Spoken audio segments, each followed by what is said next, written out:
Welcome to the GCN program.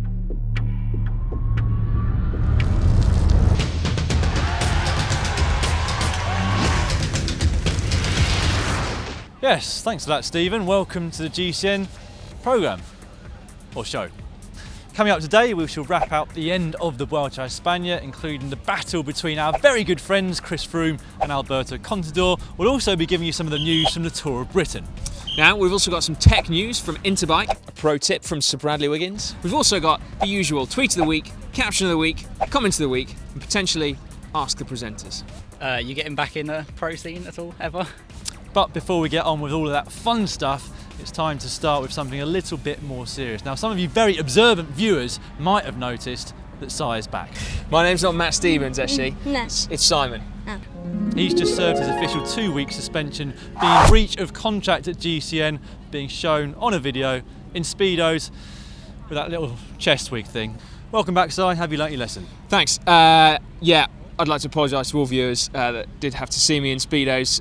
I think be in jail or something. As for the chest rug, we're not all built like Dan Craven. It's taken 31 years to get that. The Vuelta a España has been a brilliant race. While the Tour de France may have lacked suspense, if not drama, over the course of the race, the Vuelta a España has had it turned up to 11. And we caught up with Alberto Contador before the start of the 3-week race, and he was, just slightly cagey about his chances. Bionic Contador. Yeah. No, I continue with a little pain here. Okay. Just in the center. Yep. Where is the fracture. I think that in the last part of the Vuelta, if I go well the first 10 days, I have a lot of opportunities for take a stage, minimum. If I go full gas, I have a little pain. Okay. Clearly, he was able to conceal the truth even from his best buddy Matt Stevens. Froome, on the other hand, he was nowhere near his best form at the start in Jerez, but he did very well, and kudos to him for working his way into form and contention by the final weekend. The question is, though, have we just seen a straight fight between Contador and Froome, or has there been a bit of bluffing post-Tour de France? I think that if it's 100% for me, the favorite number one, of course, is Chris Froome. I'd push it right back at him and say he's definitely up there. I think his condition's pretty good. And so what do you think, Dan? Difficult to say, but also I think it's fair to say that you're probably not going to win the Tour of Spain just after a broken leg. Different levels of braking, but Chris Froome was about where I'd expect him to be after that injury. I think you mentioned before, Si, that different people come into form at different rates. Well, absolutely. I mean, everybody is different, isn't it? So perhaps Contador might ping into form in a matter of 6 weeks or so, whereas Froome might be a slow burner. It might take him 18 weeks to reach form. I mean, how long has it taken you to reach form, Dan? 34 years now, but yeah, I'm on my way up. I'm peaking soon. Yeah, you'll be flying, mate. Oh, Matt. Waiting.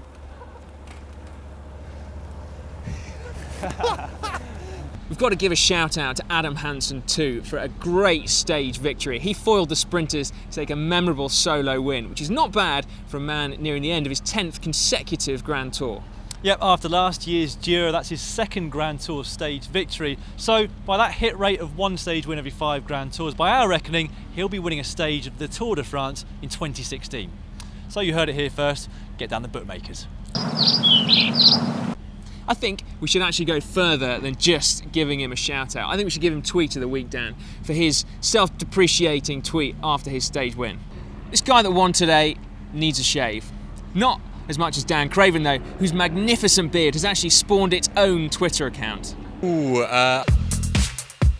Now, the Tour of Britain has been very hotly contested this year, and we've seen some really unpredictable racing. In fact, we've had 6 separate wearers of the leader's jersey over the course of the 8 days, and what's been particularly notable is that the big teams have had a lot of trouble controlling the breakaways. Yeah, Alex Dowsett of Movistar took advantage of a sleepy Omega Pharma Quick-Step team on stage 6 and got a 9-minute advantage. Now that was whittled down, but he still had enough of a gap at the end of the day to go into the leader's jersey. However, his time in yellow was short-lived.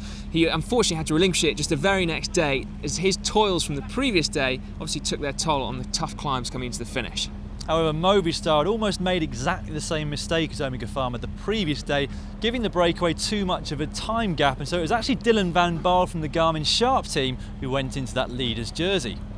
Now, it raises an interesting question, which is how do you get this level of tension in an ordinary stage race? And one of the reasons might well be because they're just 6-man teams here at the Tour of Britain. So for a Grand Tour with 9-man teams, sometimes it can feel a little bit locked down and controlled. So potentially, if they had smaller 6-man teams, we might get this level of unpredictability. It's not going to be popular with the teams though. I can almost hear Oleg Tinkov's response from here. Oh, you have a reduced wage bill, surely. You'd love it. Good point, actually. There you go, Oleg. Businessman. Here at the Tour of Britain, we've also caught up with Sir Bradley Wiggins, winner of Stage 8 time trial, to get his top time trialling tip. I think for the general public, I mean, a lot of people ask me this, you know, I think one of the main things is like position on the bike, just taking the time, investing some time, a couple of £100, a lot of places do it now, it's like a bike fit, because the amount of people you see riding around that just sort of, time, you know, if you're going to produce the amount of power you have to produce in that position, it's like anything. It's, you know, when you sit in a car, you don't drive it 4 foot tall like cab. You don't sit with the seat right back. So it's just kind of a bit like getting into a car. Really, you adjust the seat and everything. And a lot of people will buy a bike, get on it with no kind of either the saddle's too low, too high, etc. So. This week's Ask the Presenter comes from young Dylan Williams-Pryor. Simon, what's your favourite video? My favourite video, crikey, that's a tough one actually. I think it's probably the stage previews that Matt and Dan shot for the Tour de France this year, particularly Stage 1 actually in Yorkshire. I thought that was a great video. Thank you. All right, cheers.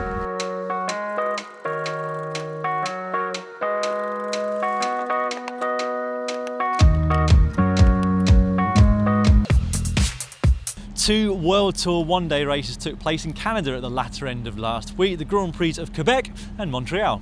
In Quebec, it was Simon Gerrans of Orica Greenedge who timed his sprint perfectly to take the win. Meanwhile, in Montreal, it was Simon Gerrans of Orica Greenedge who timed his sprint perfectly to take the win. You really think they can dub that, even though it hasn't happened yet?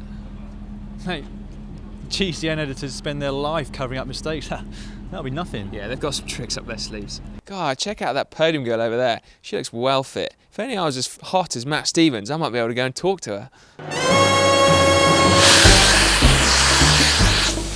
Tech of the week is thankfully this week not vacuum cleaners. What do you mean thankfully? They were exclusives, those vacuum cleaners.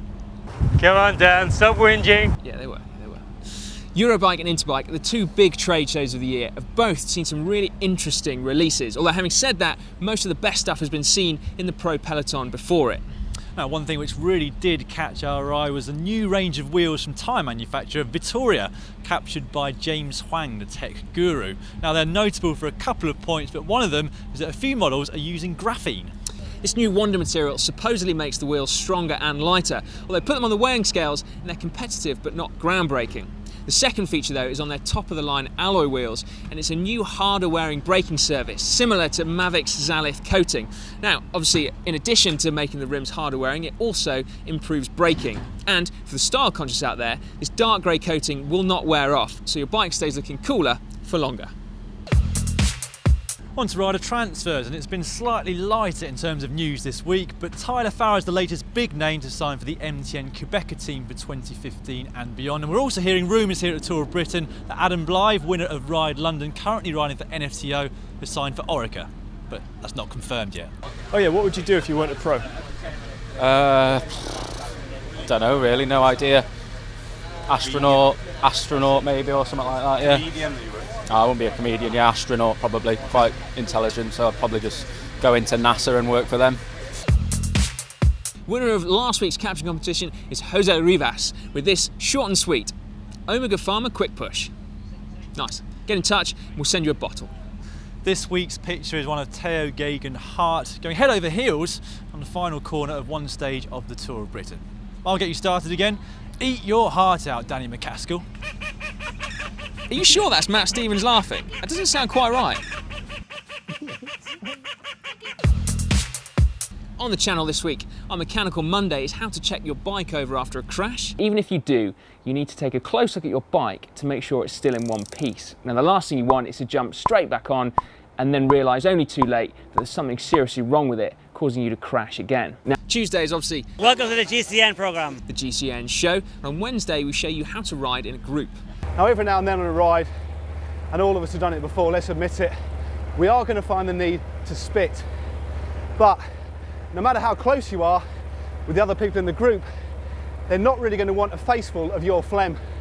On Thursday, we're going to show you the top 10 things that the International Cycling Union, the UCI, have banned. And on Friday, we're so excited about the forthcoming World Championships that we've moved our Mont Ventoux video to the following week, and we'll have a full preview of the Worlds. And on Saturday, we've got a pro bike. Oh yeah, which one is it this time? Come on, Dan, stop whinging. An ex-pro bike. It's yours, Dan. It's Dan's bike. Dan's bike's this Saturday. Finally. The only thing on this bike that you can't get from your local stockist is a GCN bottle. That's what everyone's been waiting for. Yeah, no, a couple of people did ask for it, actually. Comment of the week this week. I've been away, of course, so Dan, perhaps you could fill me in on the best comments on the channel. Oh, mate, there's been some unbelievable comments here, really cracking ones. Thanks to all of the viewers for leaving us their thoughts. Andrew Bedford, he says, looks brutal. Dan showing he is the absolute boss man. A Dot from the Future, he said, Dan's always passing random cyclists on these videos like a boss. And then Lee Dorney, he says, can't you just tell that Dan's an ex-pro? You can just see the experience. That was kind of just a few ones that I randomly picked out over the last week. But yeah, thanks very much. How many YouTube accounts has your mum actually got, Dan?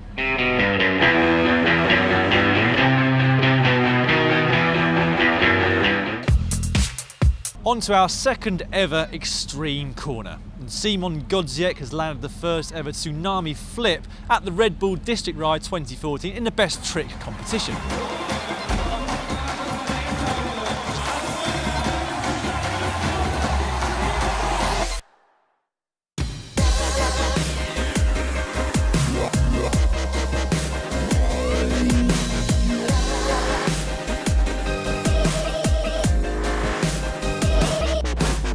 I actually did something similar just last week, actually, but I don't like to brag about it. It's time. Try to climb at 150 beats per minute, no more. For Tinkoff Corner. Now, Tinkoff took a selfie with Chris Froome, saying excited to stay in the same Vuelta hotel with @Chris Froome and @Team Sky. I hope they won't be poisoning me tonight. A few moments later, Chris Froome said, just had a crazy Russian guy who smelt like vodka corner me for a selfie as I was walking to the hotel. Fanboys. Finally, Oleg replied with, for these words, no €7 million contract for you. We'll keep you updated on this riveting Tinkoff saga over the forthcoming weeks. They are too weak for me. They cannot hold my tempo. Well, that's it for this week. Don't forget to join us again next Tuesday for the GCN News programme show thing. Remember to spread the GCN love and share our videos. We will leave you with various images from the Tour of Britain. Welcome to the GCN show, Global Network Cycling. It's been a fantastic week. Yeah, the highlights have really been the crowds. You guys doing the best job in the world. Yeah, what's this about you only speak to Matt? Well, you know, got my favourites. You getting back in the pro scene at all, ever?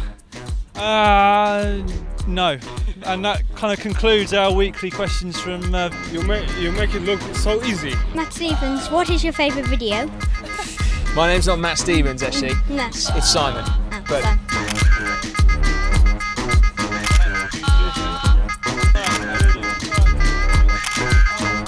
Michał Kwiatkowski. Green apple would kill you. You said that last time. Yeah, me never. Loved your Froome impression. Oh, did you? Yeah, that went down quite well. Please subscribe to GCN. If you want, subscribe in GCN, click on here. For more Vuelta content, click on Alberto.